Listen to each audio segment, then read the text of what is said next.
네, 첫 순서는 긴급 진단 시간으로 갖췄습니다. 최근에 우리 시장에 대해서 여러 차례 경고음을 내주셨던 분입니다. A1 리서치의 조일규 대표 함께하십니다. 대표님 안녕하십니까? 예, 반갑습니다. 네, 결국 우려하던 우크라이나 사태가 자칫 전쟁으로 치닫는 그런 위기의 일촉즉발 상황이 있습니다. 이뿐 아니고 또 3월 달에는 FOMC 회의 그리고 우리 국내로 봐서는 3월 9일 대통령 선거가 있고요. 또 중국으로 봐서는 중요한 양회가 있습니다. 굵직굵직한 사안이 몰려있는 현 우리 한국 증시 진단해 주시죠.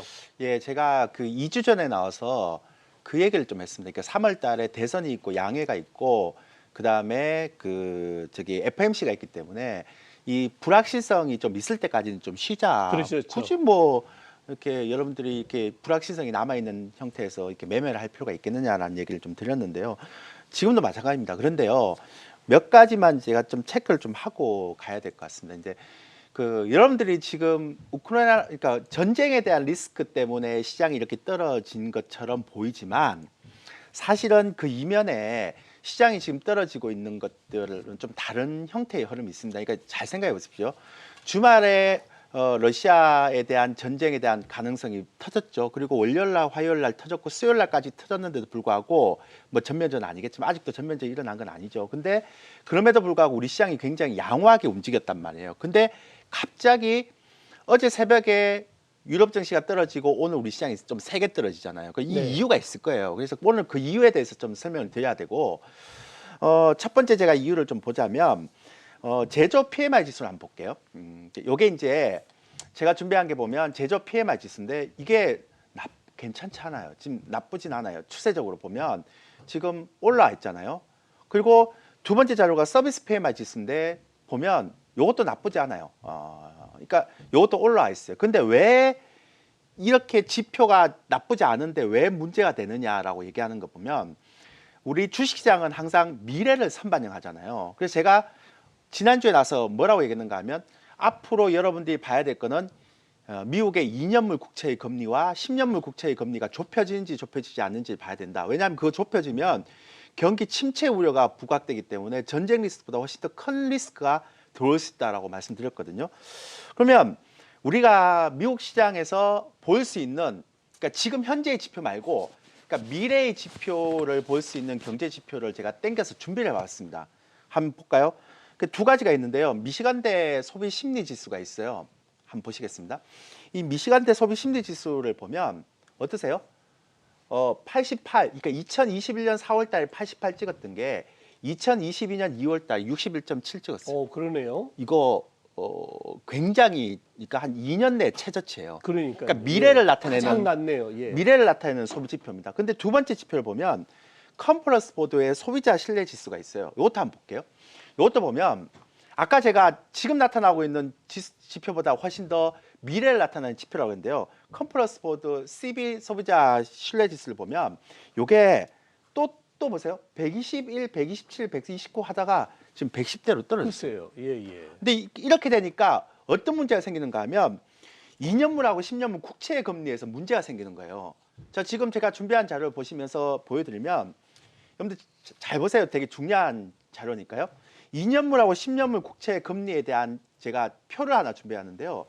요게 2년물하고 10년물인데 이제 10년물에서 2년물을 빼면 0.39입니다. 이거 우리가 보통 얘기해서 39bp라고 그러죠. 그렇죠. 네. 예.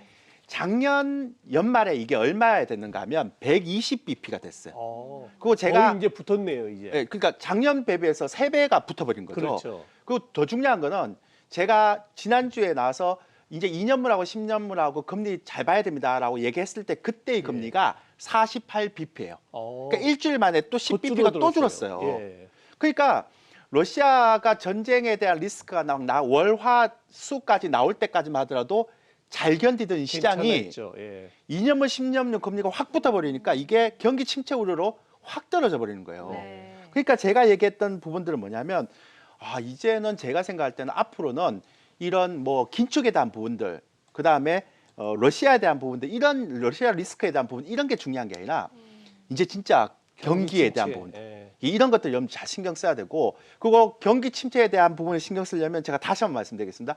2년물하고 10년물하고 금리 차가 붙는지 안 붙는지 예. 또 이게 뭐 3월 달 들어가면 또 20bp로 또 붙을 수 있잖아요. 그렇죠. 그래서 이것들을 여러분들이 잘 봐야 되는 게 2라운드다. 지금까지는 긴축에 대한 라운드였다면 이제부터는 경기에 대한 라운드라는 것들을 다시 한번 말씀을 좀 드리겠습니다. 네, 그러니까 결국에는 이런 전쟁 리스크나 이 긴축에 대한 리스크는 어느 정도 시장에 좀 반영이 됐고 앞으로는 경기 지표를 좀 봐야 된다 이런 말씀이신데 앞으로 그럼 어떤 전략을 좀 가져가면 좋을까요?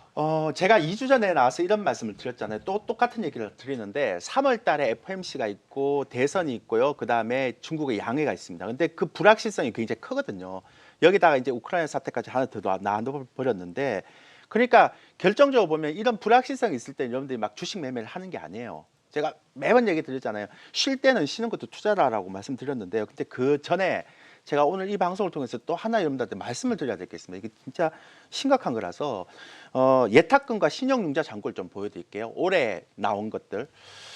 제가 이게 걱정이 너무 많이 돼요. 왜냐하면 예탁금과 신용융자에서 보면 올해 1월 3일 날 예탁금이 71조였거든요. 네. 근데 지금 2월 19일 날 예탁금이 62조예요. 거의 10조가 줄었네요. 9조가 줄었거든요. 네. 근데 뭐 신용잔고는 제가 좀 이따 말씀드리겠지만 이거는 뭐 어차피 준 것도 거의 없어요. 근데 국내 주식을 1조를 팔아서 미국으로 갔죠. 그러니까 제가 테슬라라든지 아니면 QQQ라고 아시죠? 예. 3배짜리 레버리지. 그렇죠. 레버리지. 제가 작년하고 1월 달부터 계속 이러면 뭐라고 얘기했는가 하면 미국 주식 성장주는 특히 조심해야 된다. 금리 상승기에는. 그리고 제가 말씀드렸잖아요. 애플처럼 실적이 나는 주식은 괜찮은데 리비안이나 테슬라처럼 실적이 안 가는 주식은 정말 조심해야 된다 그랬거든요. 네.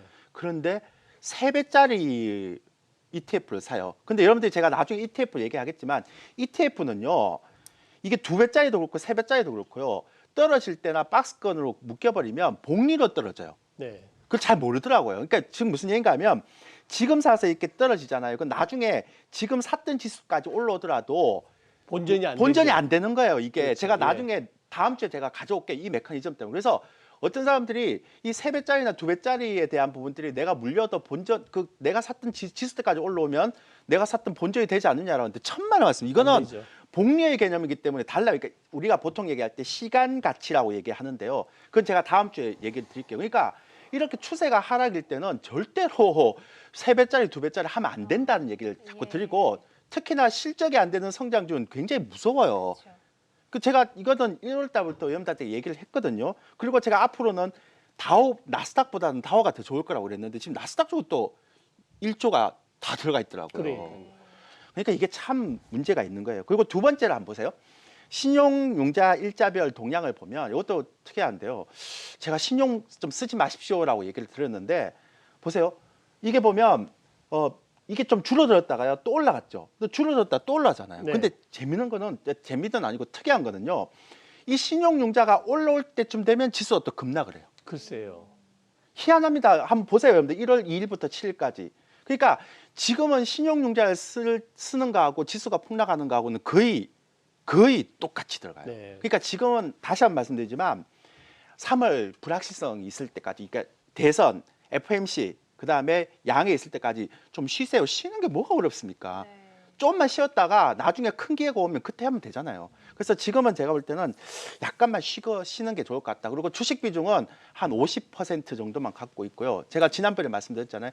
가능하면 지금 같은 경우는 여러분들이 체리 피킹이라고 아시죠? 떨어질 때마다 하반기 좋을 수 있는 업종을 조금씩 봐놓고 그걸 사라는 얘기는 아닙니다. 봐놓고 그것들에 대한 것들을 우리가 이제 지수가 좀 안정화되면 그때부터 사야 되거든요. 그 제가 아까 얘기 드렸죠. 내구재 주문 너무 많이 올라갔기 때문에 좀 쉬어야 된다. 그래서 리오프닝 관련주 제가 지난주에 말씀드렸을 겁니다. 그리고 좀 첨단주나 기술주 제외된 또 실적이 되는 그동안 소외받았던 이런 종목들로 좀 눈여겨서 보시는 게 좋을 것 같고 3월 달까지는 다시 한번 말씀드리겠습니다. 조금은 관망을 하고 쉬시는 게 좋을 것 같다라는 얘기를 제가 3주에 걸쳐서 좀 드립니다. 예. 네, 알겠습니다. 자, 시장 환경이 참 불안정하고 있는데요. 이런 가운데 당분간 관망에 대한 전략 그리고 그래도 좀 실적이 잘 나오는 종목들에 대해서는 좀 눈여겨보는 다소 보수적인 전략이 필요하지 않을까라는 말씀까지 주셨습니다. 자, 지금까지 A1 리서치의 조일교 대표와 함께했습니다. 고맙습니다.